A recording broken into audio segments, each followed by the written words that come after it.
Baik, terima kasih untuk Bapak Ibu semua yang masih dengan semangat yang luar biasa tetap mengikuti pembahasan ini.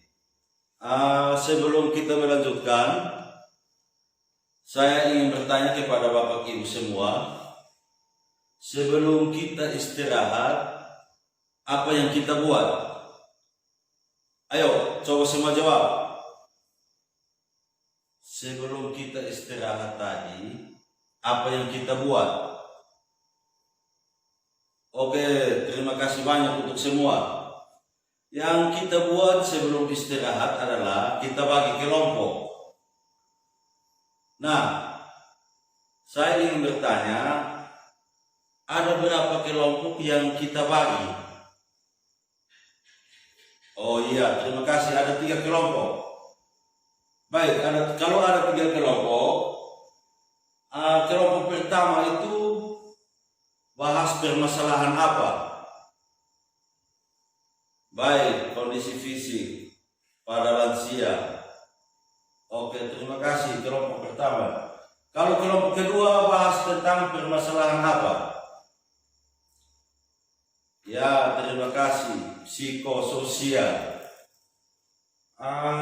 Kelompok 3 bahas permasalahan apa? Oke, baik, terima kasih, tentang spiritual. Nah, baik, kita akan melanjutkan pembahasan kita. Saya akan beri waktu 5 menit kepada bapak-bapak dan ibu-ibu untuk tiap kelompok mendiskusikan permasalahan umum apa yang dapat terjadi dengan kondisi tersebut. Saya kasih 5 menit untuk bapak mama semua diskusikan. Baik, saya kasih waktu 5 menit.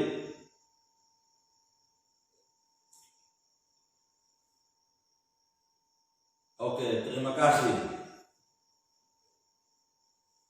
Setelah bapak mama semua diskusikan, saya minta tiap kelompok wakilkan 1 orang untuk menjelaskan hasil diskusinya.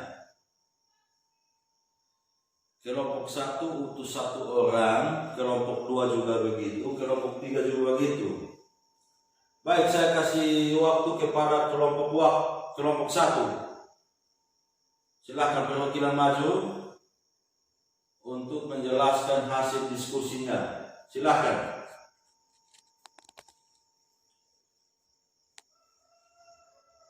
Baik, terima kasih ibu-ibu kelompok 1. Kita lanjut ke kelompok 2. Silakan perwakilannya maju.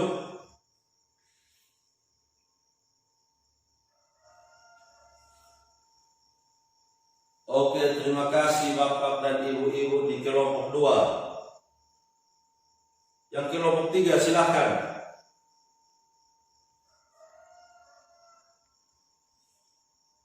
Ya, baik. Terima kasih untuk bapak-bapak dan ibu-ibu di kelompok 3. Nah, permasalahan umum yang dapat terjadi adalah saya ajak bapak mama semua, kita lihat pada flip chart yang sudah ada di sini. Tiap kelompok sudah ada di sini yang permasalahan umum yang sering terjadi pada lansia. Nah, untuk kelompok 1, kondisi dan permasalahan lanjut usia yang terjadi pada fisik.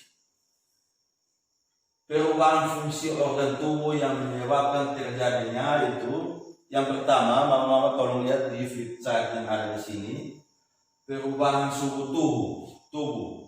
Nah, kalau perubahan suhu tubuh itu dapat menyebabkan apa? Coba mama lihat. Dapat menyebabkan apa? Oke, terima kasih mama dan bapak-bapak. Dapat menyebabkan kulit keriput. Nah, contohnya seperti kalau dulu mama masih muda, cantik sekali, mukanya bagus. Tapi kalau sudah tua, sudah lansia, mukanya mulai berkerut-kerut. Itulah penyebab perubahan suhu pada tubuh. Terus yang kedua, itu gangguan gerakan. Nah, kalau gangguan gerakan itu seperti apa? Coba Mama jelaskan. Baik, kalau tidak tahu saya jelaskan. Gangguan gerakan itu akibat radang sendi atau tulang rapuh. Nah, tulang rapuh itu yang seperti apa? Kalau jalan itu mulai gemetar, begini-begini, butuh orang bantu untuk pegang. Kalau tidak pegang jatuh. Nah, itu terjadi karena gangguan akibat radang sendi dan tulang rapuh. Nah, yang berikut, gangguan panca indera itu terjadi pada penurunan fungsi penglihatan, penciuman, pendengaran, dan pengecapan.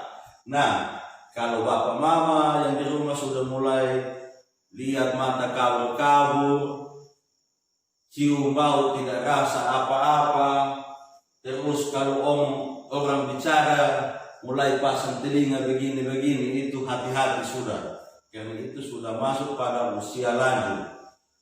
Ini kenapa terjadi? Karena sudah gangguan pada panca indera. Jadi ketika ada orang yang berbicara, mama tidak dengar.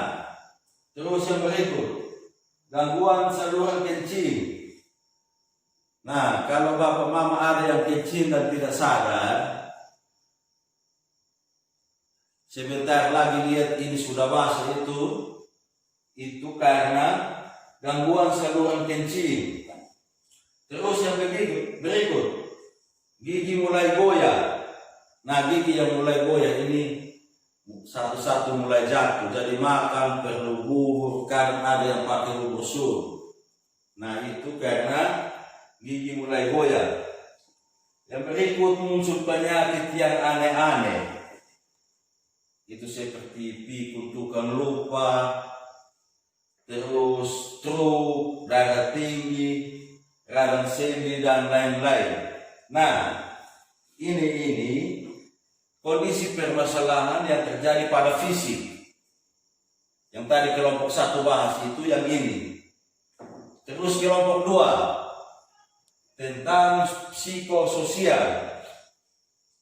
Nah, permasalahan yang terjadi pada umumnya terhadap psikososial itu adalah perubahan emosi, atau misalnya muncul depresi, cemas, dan ketakutan. Ini disebabkan karena apa? Karena perubahan fisik dan fungsi anggota tubuh.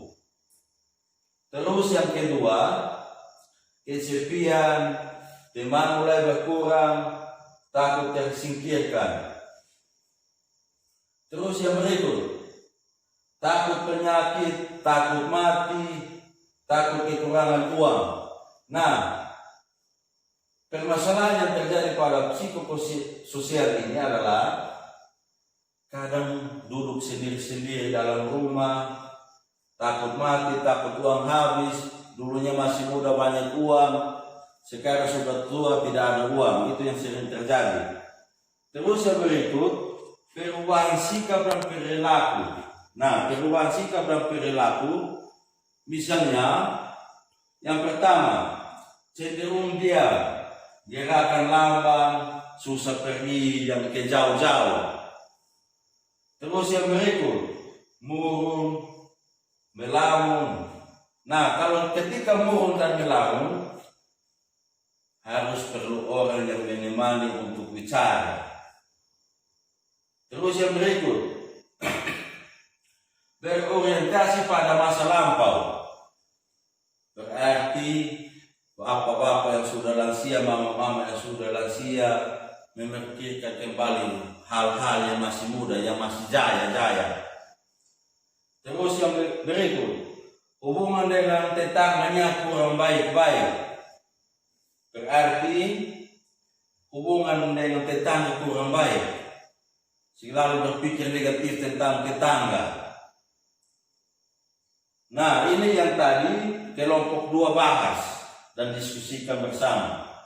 Nah, sekarang kita masuk pada kelompok 3, yaitu kondisi permasalahan lanjut usia.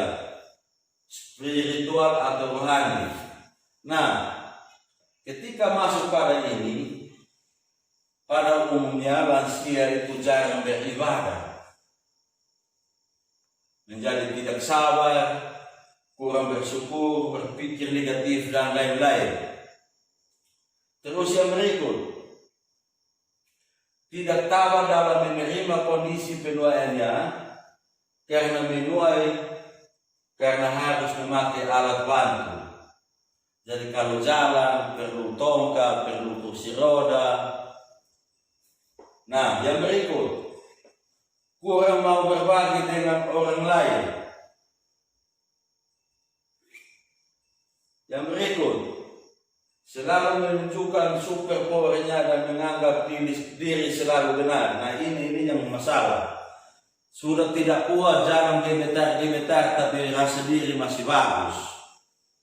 Ini yang menjadi masalah untuk lansia. Nah, Bapak Mama semua, dari 3 flip chart yang sudah ada ini, saya harapkan kepada Bapak Mama semua agar pulang dan membaca buku pintar, sehingga paham ketika ada orang tua dalam rumah, lansia dalam rumah, tolong jaga 3 permasalahan ini. Yang pertama, permasalahan fisik, psikososial, dan spiritual.